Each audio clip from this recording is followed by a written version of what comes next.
Hello, dear students, how are you? I hope you all are fine and doing very well at home, staying at home. With this, we should not ignore our health and physical education. So, here I am with you with my video lecture, Paper Code 222 Health and Physical Education.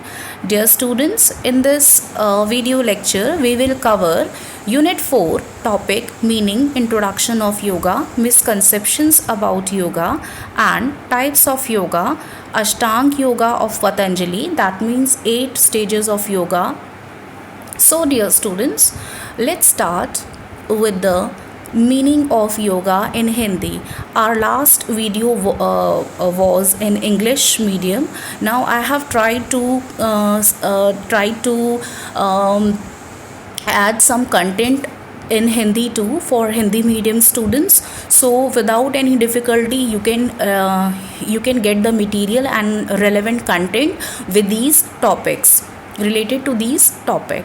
So let's start. योग क्या है? What is yoga? योग शब्द का शाब्दिक अर्थ जुड़ना या मिलना होता है, लेकिन अगर इसका व्यावहारिक अर्थ देखेंगे तो यह बहुत विस्तृत विज्ञान स्वरूप है।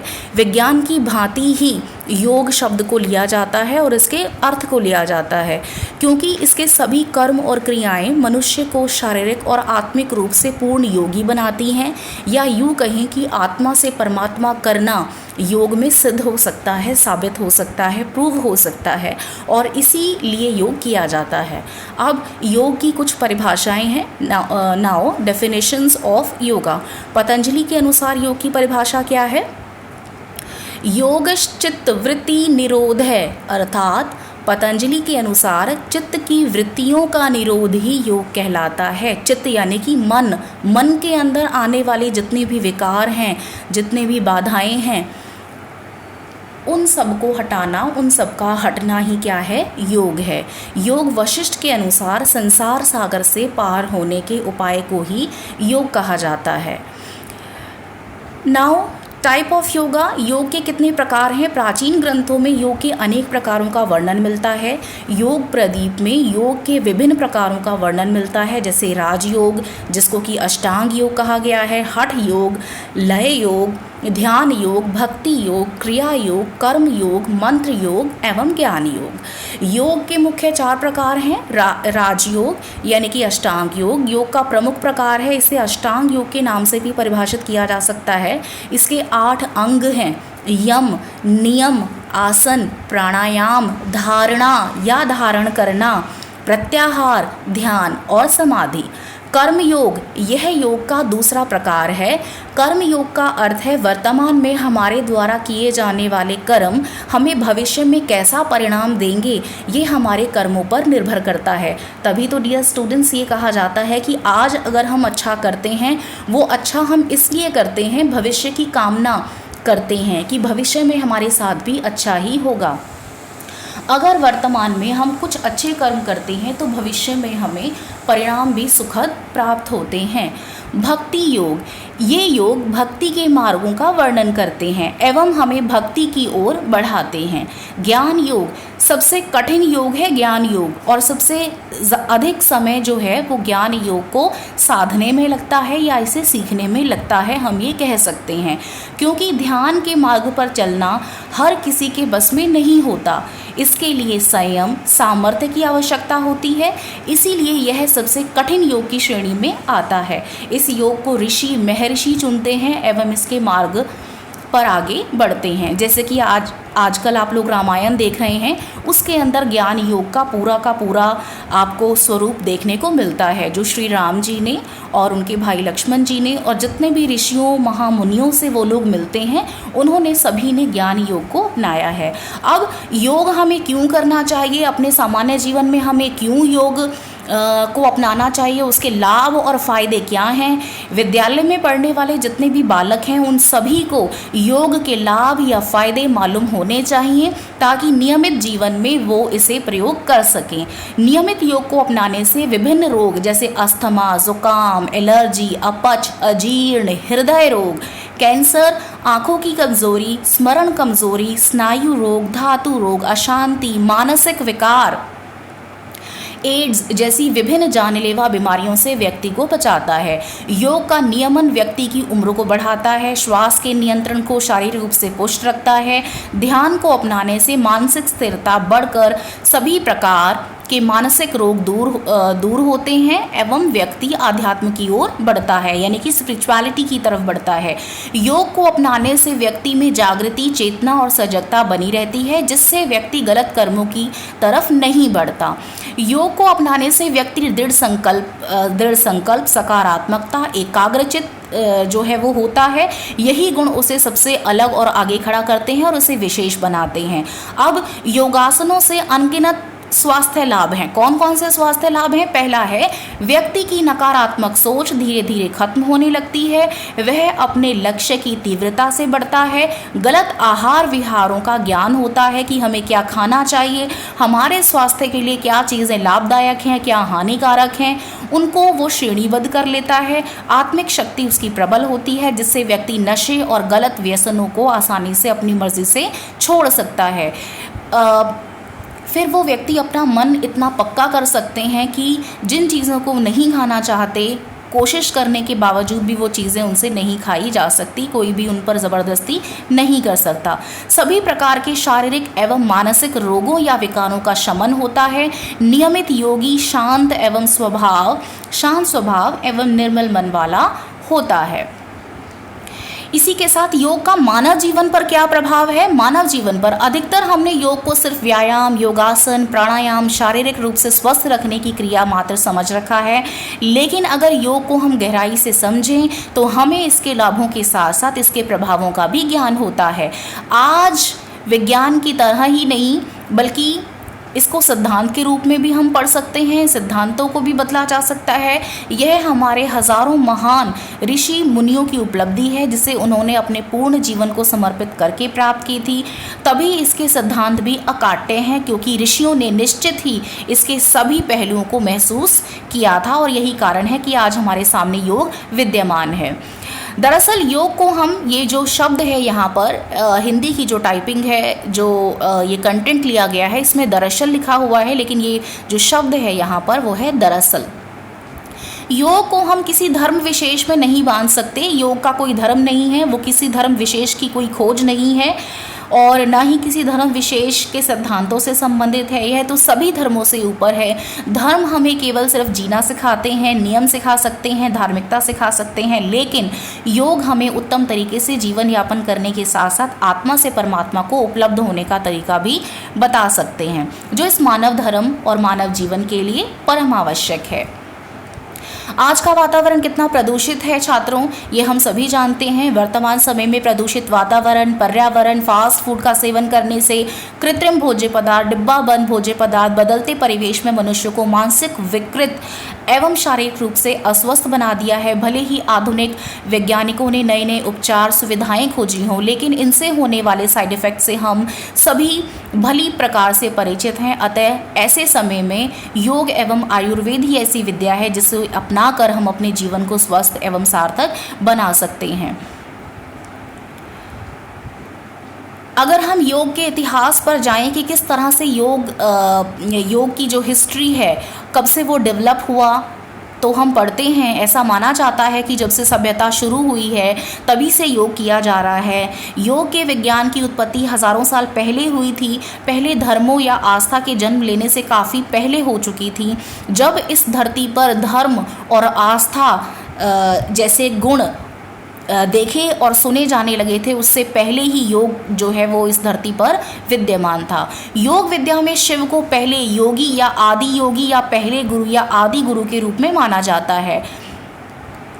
कई हजार वर्ष पहले हिमालय में कांति सरोवर झील के तटों पर आदि योगी ने अपने प्रबुद्ध ज्ञान को अपने प्रसिद्ध सप्तऋषि को प्रदान किया था। सप्तऋषियों ने योग के इस ताकतवर विज्ञान को एशिया, मध्य पूर्व, उत्तर अफ्रीका, दक्षिण अफ्रीका अमेरिका सहित विश्व के भिन्न भिन्न भागों में पहुंचाया। रोचक बात यह है कि आधुनिक विद्वानों ने पूरी दुनिया में प्राचीन संस्कृतियों के बीच पाए गए घनिष्ठ समानांतर को नोट किया है। तथापि भारत में ही योग ने अपनी सबसे पूर्ण अभिव्यक्ति प्राप्त की है। अगस्त नामक सप्तर्षि, जिन्होंने पूरे भारतीय उपमहाद्वीप का दौरा किया, ने यौगिक तरीके से जीवन जीने के इर्द गिर्द इस संस्कृति को गढ़ा। इसी के साथ हम पढ़ते हैं कि 1700 से 1900 ईस्वी के बीच की अवधि को आधुनिक काल के रूप में माना जाता है, जिसमें महान योगाचार्यों रमन महर्षि, रामकृष्ण परमहंस, योगानंद, विवेकानंद आदि ने राजयोग के विकास में योगदान दिया है। यह एक ऐसी उपलब्धि है जिसमें वेदांत, भक्ति योग, नाथ योग या हठ योग, फलाफूला, शादंगा, गोरक्ष शतकम का योग, चतुरंगा हठ योग, प्रदीपिका का योग, सप्तंगा, घेरांडा सहित का योग हठ योग के मुख्य जड़ सूत्र थे। अब समकालीन युग में यानी कि कंटेम्प्रेरी एरा में स्वास्थ्य के परिरक्षण, अनुरक्षण, संवर्धन के लिए योग में हर किसी की आस्था है। स्वामी विवेकानंद, श्री टी कृष्णमाचार्य, स्वामी कुवालय नंदा, श्री योगेंद्र, स्वामी राम, श्री अरबिंदो, महर्षि महेश योगी, आचार्य रजनीश, पट्टाभिजोएस, BKS आयंगर, स्वामी सत्येंद्र सरस्वती जैसी महान हस्तियों के उपदेशों से आज योग पूरी दुनिया में फैल गया है। योग संबंधित कुछ गलत धारणाएं और अवधारणाएं भी बन चुकी हैं। तो योगा रिलेटेड मिथ्स कौन से हैं जो योग को लेकर भ्रांतियां लोगों के मन में उत्पन्न हो चुकी हैं? लोग कहते हैं, कुछ लोगों का मानना है कि सांस संबंधित बीमारी में योग नहीं करना चाहिए।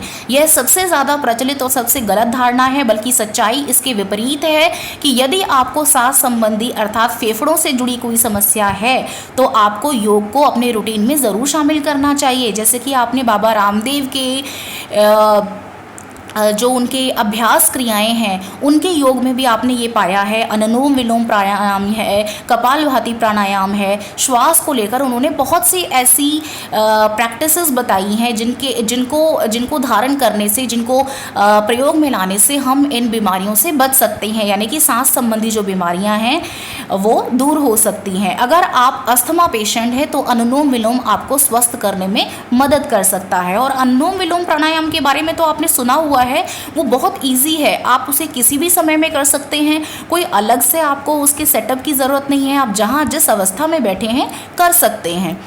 यह सिर्फ स्वस्थ लोगों का अभ्यास है, ये भी योगा मिथ है। योग सभी के लिए है, बिना किसी उम्र, जेंडर, अवस्था के भेदभाव के हर किसी की ज़रूरत और शारीरिक क्षमता के अनुसार योगासन किए जा सकते हैं। बच्चों से लेकर अधेड़ उम्र के लोगों, गर्भवती महिलाओं आदि के लिए शुरुआती आसन मौजूद हैं। आप अपनी आवश्यकता अनुसार योग प्रशिक्षक के निर्देशन में योगाभ्यास कर सकते हैं। योग से वजन कम नहीं होता। जिम में पसीना बहाने वाले लोगों को अक्सर लगता है कि वजन कम करने के लिए सिर्फ हैवी वर्कआउट की ही ज़रूरत होती है, जबकि वास्तविकता यह है कि वजन बढ़ना या घटना दोनों ही आपके ओवरऑल लाइफस्टाइल पर निर्भर करता है। योग में शरीर को घुमाना, आगे पीछे की ओर मुड़ना, पलटना, उलटना, अन्य आसन शामिल होते हैं जो कि शरीर की संपूर्ण मांसपेशियों को खोलकर वजन घटाने में मदद करते हैं। पीठ दर्द में नहीं करना चाहिए योग। हाल ही में हुए अध्ययन से पता लगता है कि जो लोग पीठ और कमर दर्द से जूझ रहे होते हैं, अगर वे सावधानी के साथ योगासन करें तो उन्हें दर्द में राहत मिलती है और विभिन्न कार्यों जैसे चलने फिरने की क्षमता में सुधार होता है। इसका एक सबसे अच्छा पहलू यह भी है कि अगर आप रोज़ योगाभ्यास करते हैं तो आपको इस तरह के दर्द से 90% तक छुटकारा मिल सकता है, यानी कि 90% element can be cured by yoga. योग के लिए सुबह जल्दी उठना पड़ता है। सुबह जल्दी उठना एक अच्छी आदत है, इससे कई तरह के स्वास्थ्य लाभ होते हैं, पर इस कारण से योग से दूर हो जाना कि आप सुबह जल्दी नहीं उठ सकते, ये बिल्कुल गलत है। योगाभ्यास के कुछ नियम होते हैं, उन नियमों का पालन कर आप चाहें तो ऑफिस में बैठकर भी दोपहर के समय योग कर सकते हैं। शाम के समय तो बहुत से लोग योग का लाभ उठाते ही हैं। उसके बाद है योग व अष्टांग योग, जो पतंजलि का अष्टांग योग है उसके बारे में आपको बताया जा रहा है। गणित की संख्याओं को जोड़ने के लिए भी योग का शब्द किया जाता है, परंतु आध्यात्मिक पृष्ठभूमि में जब योग शब्द का प्रयोग किया जाता है तब उसका अर्थ आत्मा को परमात्मा से जोड़ना होता है। महर्षि पतंजलि ने आत्मा को परमात्मा से जोड़ने की क्रिया को 8 भागों में बांट दिया है। यही क्रिया अष्टांग योग के नाम से प्रसिद्ध है। आत्मा में बेहद बिखराव यानी कि विक्षेप है, जिसके कारण वे परमात्मा जो आत्मा में भी व्याप्त है की अनुभूति नहीं कर पाता, यानी कि हम ईश्वर को खोजते हैं, वो हमारे अंदर ही व्याप्त है। यूं भी कहा जा सकता है कि अपने विक्षेपों यानी कि बिखराव के समाप्त होने पर आत्मा स्वतः ही परमात्मा को पा लेती है। योग के 8 अंगों का ध्येय आत्मा के विक्षेपों को दूर करना ही है। परमात्मा को प्राप्त करने का अष्टांग योग से अन्य कोई मार्ग नहीं है।